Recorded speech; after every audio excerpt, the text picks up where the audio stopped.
You see things move and stop every single day, right? It feels pretty simple. But what if I told you that our basic instincts, the things that feel totally obvious about why things stop, are, well, probably wrong? In this explainer, we're going to pull back the curtain on the hidden rules of motion. So let's start with a really, really simple question. You roll a ball across the floor, it goes for a bit, and then it just stops.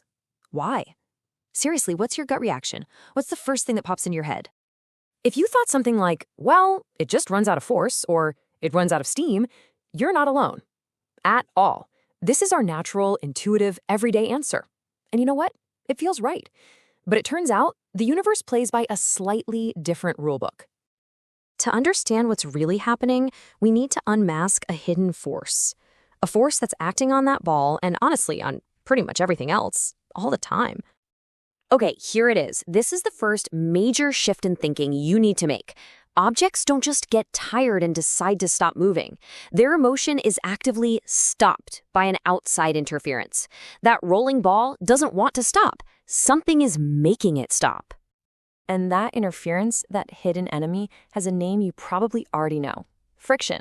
It's the resistance that happens anytime two surfaces rub against each other, like the ball against the floor. And it even includes things like air resistance. Friction is always there, working against motion, trying to slow things down.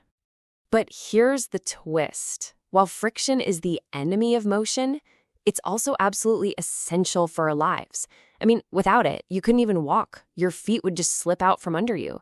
You couldn't hold a cup of coffee. Your car's brakes, useless. So this hidden enemy is also kind of our best friend. So if friction is what stops things, what would happen without it? To figure that out, we need to understand the true default behavior of objects when they're just left alone. This rule is called inertia. And honestly, the best way to think about inertia is just as an object's stubbornness.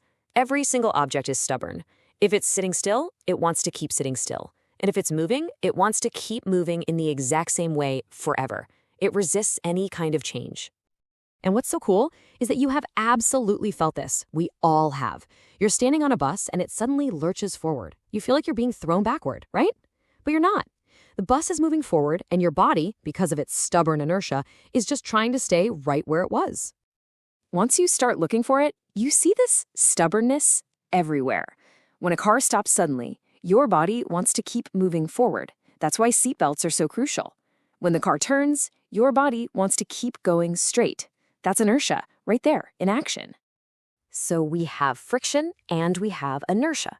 But they're not the only invisible forces running the show. Let's look at a couple of other hidden rules that literally shape our entire world. We all know gravity pulls things down. But think about it. What is down? It's not some universal direction. It's just the direction toward the center of the Earth. Gravity is really a force of attraction between any two objects that have mass. The Earth is just the biggest object around here, so it wins, pulling everything toward it. And this brings us to something that trips a lot of people up, the difference between mass and weight. Mass is the amount of stuff an object is made of. It's a measure of its inertia, its stubbornness. Your mass is the same whether you're on Earth or on the moon. But your weight?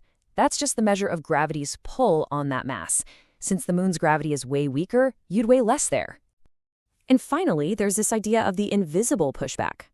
Basically, whenever you push on something, it pushes back on you with the exact same force. It has to. When you walk, your foot pushes the ground backward, and in reaction, the ground pushes your body forward. You literally can't push a wall without the wall pushing back on your hand. So what's the big takeaway here? All these concepts, friction, inertia, gravity, they aren't just vocabulary for a test. They're like a new lens for your eyes, a superpower that lets you see the invisible forces that are shaping everything around you all the time. So the next time you see that rolling ball slow to a stop, you can have a new little voice in your head. Instead of thinking its motion just ran out, you'll know, that's the hidden enemy of friction at work. And the next time you're in a car that turns sharply and you feel yourself lean, you'll know you're not actually being pushed outward. You'll recognize that feeling for what it is. Your own body's stubbornness, its inertia, trying to keep going in a straight line. And that is the real goal. It's not about memorizing Newton's laws. It's about developing an intuitive physics awareness of the invisible rules that govern everything, from a tiny grain of sand to the planets themselves. So now that you have this new lens, where do you see these forces at play? Let me know in the comments if you've had a moment where you really noticed your own inertia or saw friction getting in the way. I would love to hear about it, and we can definitely break down more topics just like this one. Thanks for tuning in.